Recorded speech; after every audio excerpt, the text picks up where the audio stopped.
22 नवंबर को इतवार का दिन है और 22 नवंबर को इतवार के दिन पाकिस्तान डेमोक्रेटिक मूवमेंट पेशावर में एक जलसा आम कर रही है। दूसरी तरफ आप जानते हैं कि नेशनल कोऑर्डिनेशन कमेटी एक फ़ैसला कर चुकी है। वज़ीर आज़म ने वो फ़ैसला अनाउंस किया है कि 300 अफराद से जो ज़्यादा बड़ा इज्तिमा होगा वो नहीं हो सकता, उस पर पाबंदी लगा दी गई है। तो अब जो पीडीएम है वो अगर 22 नवंबर को ये पाबंदी तोड़ती है तो उसका क्या नतीजा निकलेगा, और उसको इस पाबंदी का ख्याल रखने के लिए हुकूमत कैसे कन्विंस करेगी, और अगर इस पाबंदी का ख्याल नहीं रखा जाता और अपोजिशन इसको तोड़ देती है तो फिर बाकी पाबंदियां जो हैं वो किधर जाएंगी। ये एक बड़ा अहम सवाल है, इस पर बात करनी है। और दूसरा अहम नुक्ता ये है कि ये जो कोरोना वायरस की जो दूसरी लहर है, सेकंड फेज, सेकंड स्पाइक, ये पहली फेज से पहली जो लहर है उससे बहुत ज़्यादा ख़तरनाक लग रही है। इसकी क्या वजह है और नुकसान भी ज़्यादा हो रहा है, तो इस पर आज हम गुफ्तगू करेंगे। पहले हम जनाब असद उमर साहब से बात करेंगे जो सबसे रेलेवेंट आदमी है इसके बारे में, और फिर उसके बाद पीडीएम के तर्जुमान जो हैं उनसे भी इस पर बात करेंगे। सबसे पहले असद उमर साहब से बात करते हैं। असद उमर साहब, बहुत बहुत शुक्रिया, आपने हमें टाइम दिया। ये बताइए कि पीडीएम 22 नवंबर को पेशावर में जलसा कर रही है, हुकूमत ने जलसों पर पाबंदी लगा दी है, तो अब हुकूमत जो है ये इस पीडीएम को जलसा करने से कैसे रोकेगी, या रोकेगी या नहीं रोकेगी? अच्छा, हामिद, अगर आप मुझे इजाजत दें मैं थोड़ा सा इसका पस मंजर आपको बता दूं। जी बिल्कुल बताएं। एनसीओसी ने अक्टूबर की कोई 9 या 10 तारीख को अपने इजलास के अंदर ये फैसला किया कि जो हमें आगे नज़र आ रही है, दूसरी लहर हमें आती हुई नज़र आ रही थी, और हमें ये नज़र आ रहा था कि अगर हमने कुछ अच्छे फैसले नहीं किए और वो एक्टिविटीज़ जिससे लोगों का बराह रास्त रोज़गार मुंसलिक ना हो, उनके ऊपर कोई ना कोई हमने कदगन ना लगाई, तो आगे हम बहुत बड़ा नुकसान देख रहे थे। इसीलिए हम जो है 12 अक्टूबर को हमने एनसीसी की रिक्वेस्ट की। एनसीसी की मीटिंग के अंदर डिस्कशन हुई। सिंध और आज़ाद कश्मीर ने उससे एग्री नहीं किया। आज़ाद कश्मीर ने कहा कि ज़रा देख लें, महीना और देखते हैं, फिर उसके बाद फैसला करते हैं। सिंध ने कहा कि जी बाहर जो है उसकी एक्टिविटीज़ के ऊपर कोई ना लगाई जाए कदगन। 3 नवंबर को दोबारा चला गया एनसीसी में, फिर वही हुआ, और उसके बाद अगले हफ्ते, आई थिंक शायद 12 नवंबर था या क्या तारीख थी, जिसमें फाइनली ये फैसला हो गया कि हमें कदगन लगानी है। इस जो सिर्फ 4 से 5 हफ्ते का अरसा गुजरा, उसके अंदर केसेस की तादाद में 4 गुना ज्यादा इजाफा हो गया। हॉस्पिटल्स के अंदर जो क्रिटिकल केयर्स के मरीज हैं उनके अंदर 3 गुना इजाफा हो गया। अमवात के अंदर तकरीबन 4 गुना ज्यादा इजाफा हो गया। और इसी तरीके से अगर हम बेहतर फैसले ना करें और पूरी कौम की लीडरशिप एक ही पैगाम ना भेजे, तो बहुत बड़ा नुकसान होने का खतरा है। अब जहां तक ताल्लुक है कि ये क्या होगा इतवार को, तो उसमें मैं ये भी वजाहत कर दूं कि 2 मुख्तलिफ वजूहात की वजह से हमारे ख्याल में ये एक अहम चीज है कि पाकिस्तान की जो कौमी सियासी लीडरशिप जो है वो बड़े बड़े जलसे जुलूस ना करे। एक तो बरह रास्त खतरा है ही है, हजारों लोग एक जगह पे जमा होंगे, ट्रांसपोर्ट के अंदर आएंगे, एक दूसरे के साथ जुड़ के खड़े होंगे, और उनमें से हमें पता है कि 95% या 99% ना कोई मास्क पहना ना कुछ होना है। सो एक तो बरह रास्त खतरा है। उससे भी ज्यादा बड़ा खतरा जो ये है कि पैगाम मैं मुल्क को क्या भेज रहा हूं। अगर पाकिस्तान की कौमी लीडरशिप खड़े होके हजारों के मजमे को बात कर रही है, तो मैं कैसे बस के ड्राइवर को, एक दुकानदार को, एक कारोबार करने वाले को बोलूं कि तुम अपने ऊपर जो है ये रिस्ट्रिक्शंस लगा लो, और मैं कैसे ये समझाऊं लोगों को कि नहीं भाई, पाकिस्तान में कोरोना खत्म नहीं हुआ है और ये बाकी दुनिया में भी दूसरी लहर इंतहाई खौफनाक तरीके से आई है, पाकिस्तान में भी आ सकती है। तो इसलिए आज भी मेरी यही रिक्वेस्ट होगी लीडरशिप के साथ, वो इंतजामी तौर पर किस तरीके से डील किया जाता है ये तो वो सूबाई हुकूमत फैसला करेगी। एनसीसी ने तो फैसला कर दिया है और हाई कोर्ट ने बड़ा एक वाज़ेह फैसला कल दे दिया है कि ये जो फैसले हैं एनसीसी जो कर रही है वो हतमी भी हैं, और उन्होंने तो ये भी कह दिया कि कानूनन वो कोर्ट के अंदर चैलेंज भी नहीं हो सकते।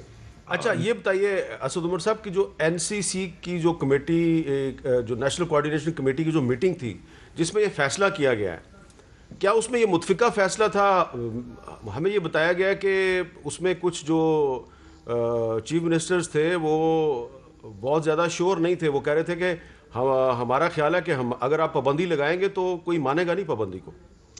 नहीं सर, ऐसा तो नहीं था। मैं दो जो थे रिप्रेजेंटेटिव्स वहां पर वो इस फैसले के से मुत्तफिक नहीं थे।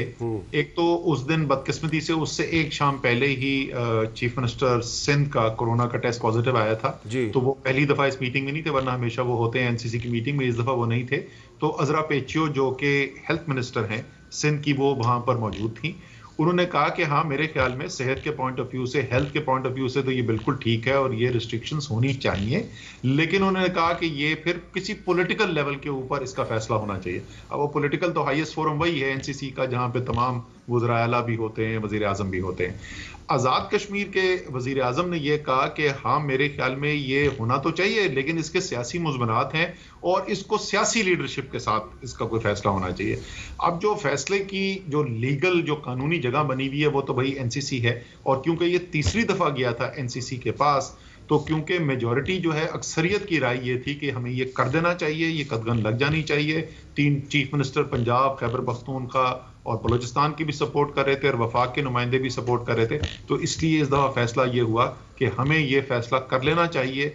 अब हम आगे ज्यादा जो नुकसान देख रहे हैं वो एक गैर जिम्मेदारी होगी कि उसको देखते हुए भी एक माइनॉरिटी राय जरूर है, लेकिन हमें उसकी वजह से फैसला करने से अब ज्यादा मजीद ताखीर नहीं करनी चाहिए। अच्छा असद उमर साहब, पहले हमने देखा कि जो एनसीओसी का फोरम था वो बड़ा मौसर साबित हुआ और वहाँ पे मुतफिका फैसले भी होते रहे। क्या वजह है कि अब एक फैसला एनसीसी ने किया है और उसको तस्लीम नहीं किया जा रहा?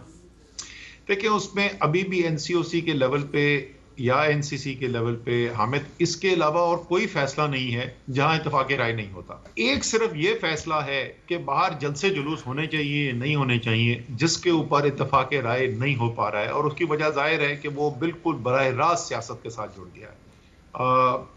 अब ये चैलेंज ये है, मैं तो कहूँगा पाकिस्तान के सियासी लीडर्स के लिए, कि जिस तरीके से बाकी लोग जो हैं उन्होंने मुख्तलिफ तरीके इस्तेमाल किए कि खतरा भी ना सेहत के लिए पैदा हो और उनके जो जरूरी काम है वो भी चलते रहें, तो सियासतदानों की भी अब जिम्मेदारी है।